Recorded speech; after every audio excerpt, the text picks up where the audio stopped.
Una escena del desayuno de la película Atrapado en el tiempo se ha convertido en un clásico por la cantidad de comida que el personaje interpretado por Bill Murray pide en la cafetería para empezar otro día. Lejos del mundo de la ficción, para nosotros, simples mortales, con todo el ajetreo y los compromisos de la vida cotidiana, el desayuno suele reducirse a una barra de pan con mantequilla y una taza de café, solo o con leche. Y cuando tenemos aún menos tiempo, basta con abrir la alacena, coger una caja de cereales, echarla en un cuenco de leche y ya tenemos la comida lista. Por su practicidad y facilidad de preparación, los cereales de desayuno, un invento típicamente estadounidense, han conquistado el mundo. Hoy en día, los copos de maíz Frosties de Kellogg's, una marca que se ha convertido en sinónimo de cereales, está presente en la mayoría de los hogares del mundo. Pero lo que mucha gente no sabe es que detrás de este sencillo producto hay una intrigante historia de un médico que quería controlar los impulsos sexuales de sus pacientes, que creó tratamientos que aún se utilizan hoy en día y que se enzarzó en una disputa con su hermano tras inventar los copos de maíz. ¿Cuál es la curiosa historia de este producto? ¿Tenía su creador segundas intenciones cuando inventó los copos de maíz? ¿Y por qué este invento provocó una enemistad irreparable entre el inventor y su hermano?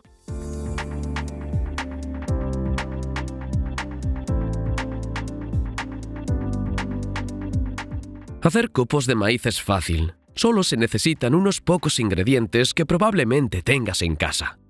Incluso hay varios vídeos en YouTube que enseñan cómo hacerlo. Pero para que John Harvey Kellogg inventara este cereal, hizo falta un largo camino y algo más de motivación. John nació en 1852 en Tyrone Township, en el estado de Michigan. De niño, la familia de John se trasladó a Battle Creek, donde su destino se cruzó con el de James y Ellen White y la Iglesia Adventista del Séptimo Día. El matrimonio fue uno de los fundadores de la iglesia y prácticamente adoptó a John, quien, a medida que crecía, se implicaba cada vez más en las actividades de la organización. Tras trabajar un tiempo como ayudante en la redacción de un periódico sobre salud dirigido por James, la pareja White envió a John a estudiar medicina a la Universidad de Michigan, donde se graduó en 1875. Al año siguiente, los dirigentes de la iglesia le nombraron director del hospital de la institución en Battle Creek, donde puso en práctica teorías que combinaban sus conocimientos técnicos y sus creencias. Una de las primeras acciones de John al frente del hospital fue cambiar el nombre de Western Health Reform Institute a Battle Creek Sanatorium. La palabra sanatorio fue una invención de John, quizá la primera de este tipo, y transmitía un nuevo concepto, el de un lugar para tratar el cuerpo y la mente, un modelo que se popularizó y que hoy conocemos como spa. La base del tratamiento eran las enseñanzas de la iglesia, que predicaba una dieta basada en cereales, fruta, frutos secos y verduras, así como la eliminación del consumo de carne, bebidas alcohólicas, tabaco, café, guindillas, azúcar y muchos otros. Algunas de estas restricciones son ahora un consenso y otras están bien aceptadas. Pero estamos hablando de hace mucho tiempo, cuando el consumo de tabaco aún no se consideraba un villano para la salud. John siguió estos preceptos al pie de la letra, pero añadió una restricción más a su lista. Como se desprende de varias de sus publicaciones, el médico consideraba el sexo tan perjudicial como los peores alimentos. Y según diversas fuentes, como este reportaje de la revista Súper Interesante, se cree que en 40 años de matrimonio nunca mantuvo relaciones sexuales con su mujer. Obviamente también estaba en contra de la masturbación, que consideraba un crimen atroz. En su campaña contra lo que denominaba adicción solitaria, John recomendaba prácticas extremas como la circuncisión sin anestesia para los hombres y la aplicación de ácido carbólico en los genitales femeninos.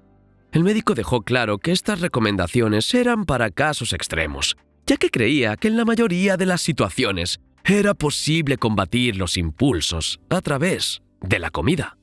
¿Serán estas creencias las que le llevaron a inventar los famosos copos de maíz?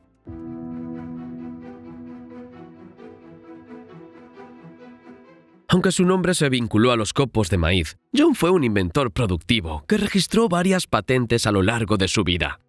Entre sus muchos inventos destacan un caballo eléctrico utilizado para que los pacientes con limitaciones físicas pudieran montar sin riesgo, una máquina para bañarse con luz e incluso una para hacer enemas. El enema, que consiste en limpiar los intestinos introduciendo agua por el ano, era uno de los tratamientos favoritos de John. La máquina que inventó para este tratamiento podía bombear hasta 15 litros de agua por minuto, un volumen considerablemente mayor que el de los enemas normales. Al final de la limpieza, el médico también recomendó beber medio litro de yogur, la mitad de la forma tradicional y el resto por vía anal. Sus inventos y tratamientos revolucionarios hicieron de John una celebridad y se convirtió en el primer gurú de la vida sana de la historia. Algunas de las mayores personalidades de la época pasaron por el sanatorio de Battle Creek, como Henry Ford, Thomas Edison, Amelia Earhart y muchos otros. La fama de John trascendió las fronteras de Estados Unidos y, según un reportaje de The Washington Post, hasta el escritor ruso León Tolstoy adoraba su dieta vegetariana.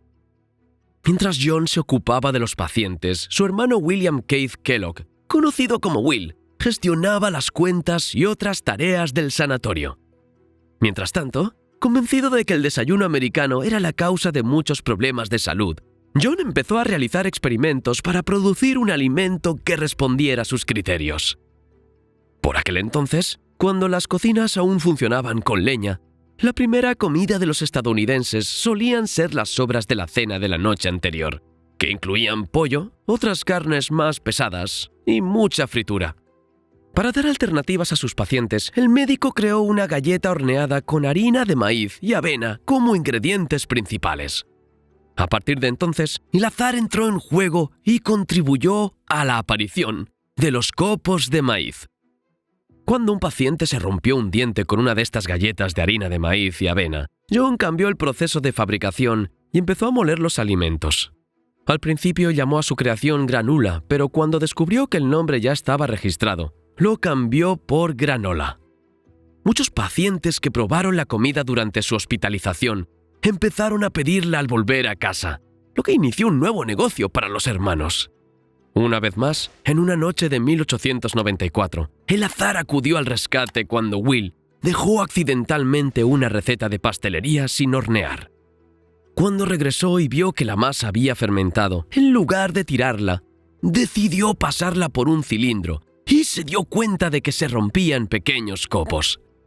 Horneó los copos y se los enseñó a su hermano, que decidió dárselos a los pacientes para desayunar. El éxito fue instantáneo, pero aún no era el alimento que haría famoso a los hermanos Kellogg's. Los primeros copos tenían trigo como ingrediente principal, pero pronto Will empezó a probar otros ingredientes y obtuvo excelentes resultados con el maíz, que además era muy fácil de encontrar en grandes cantidades en la región. El producto tuvo tanto éxito que la cocina del hospital no daba abasto, y los hermanos crearon la empresa Sanitas Food Company. Las ventas eran excelentes, pero los hermanos tenían visiones totalmente distintas del negocio. Mientras Will quería crear nuevos sabores y vender el producto a cualquier consumidor, John quería seguir vendiendo solo a pacientes. Incluso creía que el negocio podía dañar su credibilidad como médico. En medio del enfrentamiento entre ellos, surgieron muchos competidores y Battle Creek se convirtió en la capital estadounidense de los cereales para el desayuno, e incluso un paciente de un sanatorio llamado Charles William Post creó su empresa. Finalmente, en 1906, Will creó su propia empresa llamada Battle Creek Toasted Corn Flake Company, y sin contar con su hermano, añadió azúcar, malta y sal a la receta. También invirtió grandes sumas en marketing y los copos de maíz Kellogg's conquistaron todo Estados Unidos y el mundo. Desgraciadamente, el éxito de Will no fue bien recibido por John, que acusó a su hermano de utilizar el apellido que él había hecho famoso para vender su producto. Además de las cuestiones familiares, los hermanos también se convirtieron en competidores, ya que John Kellogg siguió vendiendo sus cereales y en 1910 decidió utilizar también el apellido familiar en sus productos. Will reaccionó y presentó una demanda por los derechos exclusivos de la marca, que le fue concedida por los tribunales de Michigan. La batalla legal duró una década y en 1922, Will cambió finalmente el nombre de su empresa por el de Kellogg's Company. Después de tantos desacuerdos y pleitos, los hermanos no volvieron a hablarse y tomaron caminos separados. Un año después de la muerte de su fundador, la empresa lanzó Frosted Flakes, que llegaron a todo el mundo como Frosties, y junto con su mascota, el tigre Tony, se convirtieron en la imagen de la empresa. Los copos de maíz han traspasado generaciones e incluso después de un siglo, siguen siendo populares y están presentes en la vida de millones de personas cada día. A lo largo de este tiempo han surgido muchas teorías según las cuales el cereal se inventó para controlar los impulsos sexuales y eliminar el deseo que llevaba a muchos jóvenes a practicar la masturbación. Pero aunque el objetivo principal de John era lograr la purificación y suprimir los antojos a través de la comida, los copos de maíz no fueron más que un accidente. Y hablando de John, me pregunto qué fue de él tras la ruptura con su hermano. John Kellogg siguió siendo una celebridad y quizá el médico más prestigioso de Estados Unidos hasta su muerte en 1943. Sin embargo, sus ideas le enfrentaron a los dirigentes de la Iglesia Adventista y fue expulsado de la institución en 1907. A partir de entonces, comenzó a acercarse a los movimientos eugenistas, que predicaban la superioridad de la raza blanca y que se estaban extendiendo por Estados Unidos. A pesar de ser expulsado de la iglesia, consiguió seguir al frente del sanatorio de Battle Creek y utilizó las instalaciones para celebrar conferencias de una institución de la que fue uno de los fundadores.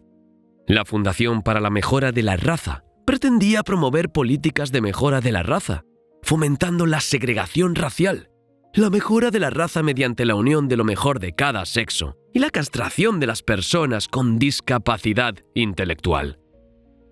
En 1933, el sanatorio se declaró en quiebra, en gran parte debido a los efectos de la crisis de los años 20, que ahuyentó a la mayoría de los clientes adinerados del hospital.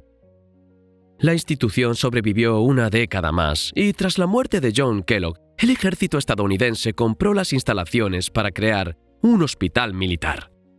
Poco antes de morir, John envió una carta a su hermano en la que le pedía disculpas por el trato humillante al que le había sometido en varias ocasiones y también admitía que Will había actuado correctamente al fundar su empresa. La carta no llegó a tiempo y John murió sin volver a hablar con su hermano. Si te gustó este vídeo, seguro que te gustará este, sobre una familia desconocida que se enriquece con cada tragedia. Simplemente haz clic. Gracias a todos los que nos habéis acompañado hasta aquí. Abrazos y hasta el próximo vídeo.